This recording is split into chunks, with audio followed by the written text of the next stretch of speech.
Hey, what is up, everybody? This is Stevie Breach coming to you here today. I've been a lifelong wrestling fan for a long time, and I was able to do something tonight on the WWE Network with Peacock that I've never done in my history as a wrestling fan. I'm sure that in my quest to have the best tape library that I can acquire, I think I had traded for this show on a VHS tape. I'm sure that I traded for this on a DVD. I bet. I'm not 100% sure, but I think it's included on the WWE Royal Rumble DVD set that came out years ago. But I had never got the inkling to go out and pop in the 1988 Royal Rumble, which was honestly invented by Pat Patterson. Everybody knows of trying to have a better battle royal, which didn't just have a whole bunch of dudes in the ring at one time. And it's hard to follow the action because there's so many people in there. Just basically being able to highlight the superstars by bringing them in one at a time, which ended up probably being one of the biggest things about the Royal Rumble that people love today is the entrances. Whether if they're bringing out the legends or they're bringing out the guys that you think really has a chance to win the thing. It's almost like you get that anticipation of the timer going down and then the person coming out. And then you have that thing a lot like if you're sitting in the movies watching a movie trailer where you get to lean in and talk to somebody and be like, this guy has no shot to win the Rumble, or this is the guy that's going to win it. I told you number 21. But this was the second ever Royal Rumble. The first one was ever ran on a house show. It only had 12 competitors. They still had a lot of room to grow with this match. This one only had 20. But the Royal Rumble itself, not a lot of action. It's got names, but not a lot of names. And you can really tell that, back in the late 80s, there was no producers. The camera work, which is kind of weird because I know they were working with Dick Ebersol at the time with NBC Sports. And I think USA was owned by NBC at the time, so you would think that they had something to do, but just shooting this show, shooting the match itself was a trial and error. They had never really done a match like this before, but a lot of the eliminations just really weren't, captured. There was guys just going willy-nilly over the top rope, whether if the cameraman didn't know what was going on. Maybe the backstage director didn't have the right shot on there. But you go to the action, you're watching, you're looking around, and you're like, hey, where the heck did Bret Hart go? Or you're just listening to commentary. You're looking at Don Morocco, and he's like, oh, Dino Bravo's gone. And it's just a hard match to follow. This show was put on the USA Network because the NWA was running a pay-per-view, and a lot like how there's wrestling wars that go on today. I mean, if AEW is going to have a big show, NXT runs a takeover that day. Or there's some sort of a special on the WWE Network that just takes eyes off of what they're doing to make sure that they don't lose any fans. But most mainstream fans are going to find a way to watch both. Anyway, this is a show that was put on between the timeline of WrestleMania 3 and WrestleMania 4. A lot of this show is setting up the main event, which is going to be a special. It's going to be run on NBC. It's the first time they're not going to be on late night Saturday, running in the Saturday Night Live time slot. They're actually going to be in prime time on a Friday. That show is going to be main evented by Hulk Hogan versus Andre the Giant.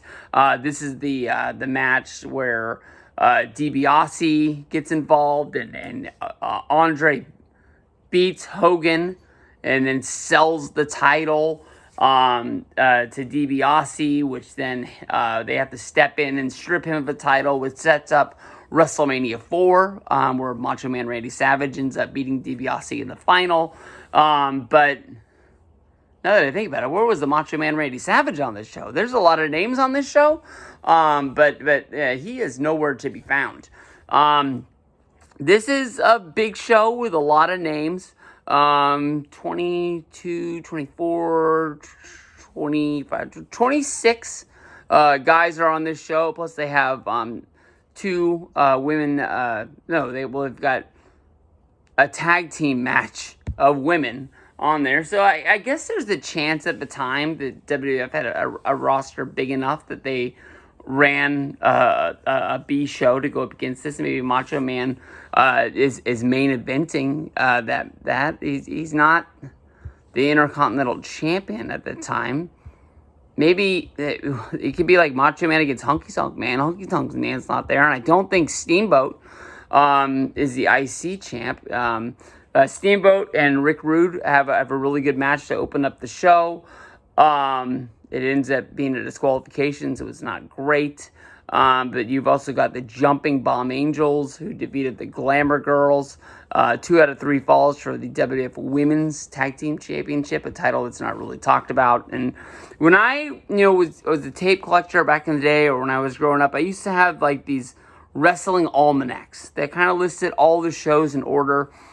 It never really made sense to me why, when I looked at the Royal Rumble 1988, it wasn't headlined by the Royal Rumble itself. It was headlined by the Islanders going up against the Young Stallions, Paul Roma and Jim Powers. Pretty good looking tag team. Pretty freaking tan for back in the day. But the whole time with this match, they're really setting up the Islanders and the British Bulldogs, because the Islanders had stolen Matilda from the British Bulldogs. They were setting up their match for the next big show.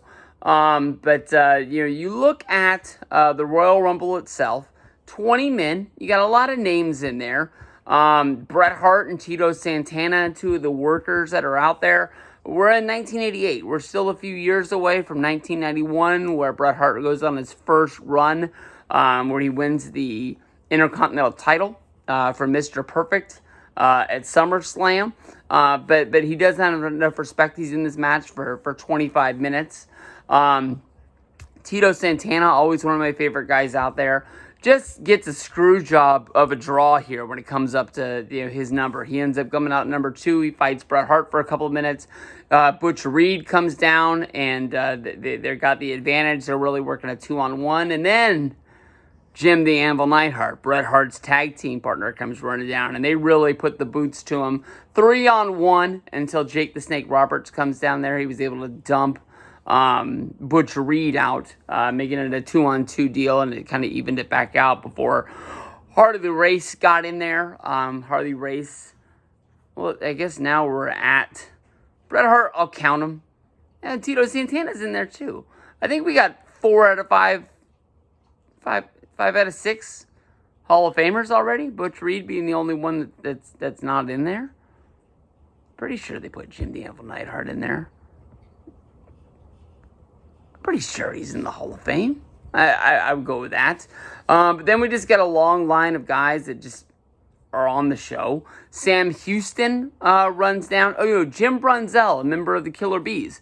They were freaking over. As far as like the big babyface pops of the night, they pretty much got it. It was the Killer Bees. I'm surprised that they turned that team heel, but they might have just ran and they just really didn't have anything else for them to do. Sam Houston, Jake the Snake Roberts, his brother.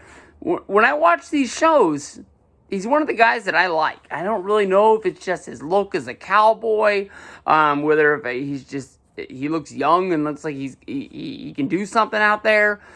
I like this guy. I noticed him in this Royal Rumble. I've seen him on Survivor Series, but he's just sort of a guy that fills out the show. He doesn't really ever get a real big push. Can't think of him having a real big match at any of these pay-per-views that we've seen. But Dangerous Danny Davis, the professional wrestler turned referee turned professional wrestler again. He's out there for a long time in this match wearing his black and white tights. You got Boris Zukov, Don Morocco. Don Morocco, one of my favorite guys out there. He doesn't really get talked about as much. I think, honestly, if, Vince, didn't have Hulk Hogan, maybe if Hulk Hogan had some sort of an injury, good chance Don Morocco, one of the biggest stars in the time, I think he's a guy that gets a run with the WWF Championship. If it's not him, it's got to be Jimmy Superfly Snuka, a guy that Vince had made a lot of money with working the Garden and stuff like that. But Don Morocco looks huge. Honestly, looks like a star. Comes down to being in the Final Four here. Nikolai Volkov comes out at number 12. Hacksaw Jim Duggan. Okay, this is after WrestleMania 3, but before WrestleMania 4. After WrestleMania 4 is where Hacksaw Jim Duggan gets fired for him giving the Iron Sheik a ride, and they're driving on the New Jersey Turnpike. They get pulled over. They get popped for cocaine being on the car. At the same time, they're running the story that Duggan is a good guy, Iron Sheik is a bad guy. Why are they in the same car together? Vince has to step in and say, because, you know, they've been killing kayfabe. Jim Duggan's fired. He's never going to work here.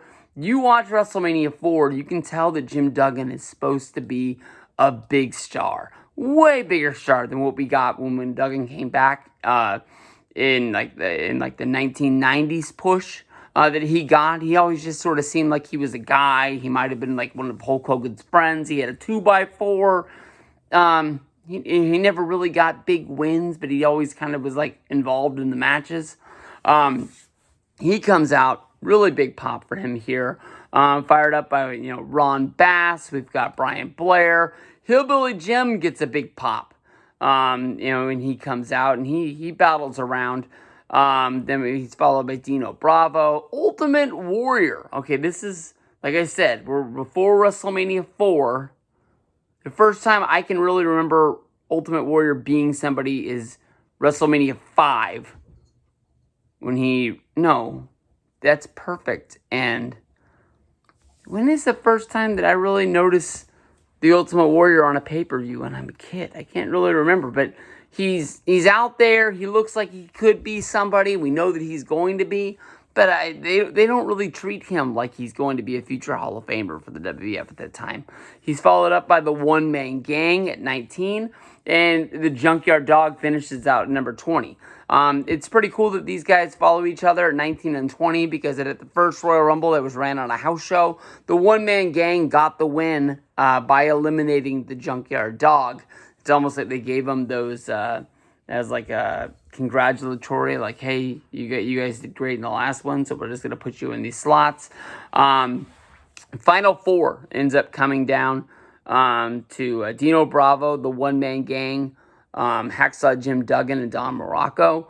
Don Morocco is getting 2-on-1 as Hacksaw Jim Duggan is taking a break on the mat. He got beaten up. And the One Man Gang and Dino Bravo were able to square in on him, dropping him out. And still, today, you almost end every Royal Rumble with one babyface, two heels. How are they going to outlast this? And he always finds a way to do it. Duggan was able to dump Dino Bravo over the top, and then he was able to trip the One Man Gang up, and they were actually saying that Jesse Ventura was actually saying that the referee grabbed the top rope, and that's the reason why the One Man Gang went over. But Hacksaw Jim Duggan, winner of the first ever Royal Rumble, probably, when you look at his Wikipedia page, probably the biggest accomplishment. Nah, that's kind of harsh. The biggest that's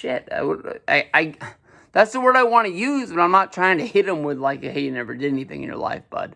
Duggan, one of my favorite wrestlers that I've ever met. Ravi and Miguel still make fun of me to this day because of the fact that they come around the corner. I'm down on my knees looking for his page on the encyclopedia, and I'm trying to ask him to sign it. But Hacksaw Jim Duggan gets the win here. There's no prize. There's no title shot. That would be until 1992 when Ric Flair wins the Royal Rumble, that they give him a title after it had been stripped between the Survivor Series. Not Survivor Series. That's where it started. But the Tuesday in Texas of 1991, where Ric Flair gets involved and Tony doesn't really do with the belt. So he just says, hey, we're going to put it in the Rumble, and then we'll see where we go from there. At 1993 in Sacramento, California, Yokozuna wins it. That's the first time ever that they say, hey, this is going to be a title shot at WrestleMania 9. And that's where Yoko gets crowned for the first time in Las Vegas. But, Duggan, he's still getting paid. He's doing the watch along for the Royal Rumble on ad-free shows this year because of the fact that he won the first ever one. And, hey, still going strong all these years later. But this show, nothing really great to write home about. If you'd watch this today like I did, you wouldn't think that the Royal Rumble would still be putting on a show here in 2023. But, lots of big things to come. People wondering if we get to see The Rock, we get to see Cody Rhodes. Brock Lesnar might be involved in this because he's got to be doing something at WrestleMania. We'll see when it comes around, man. Royal Rumble, 1988. Ba-boom.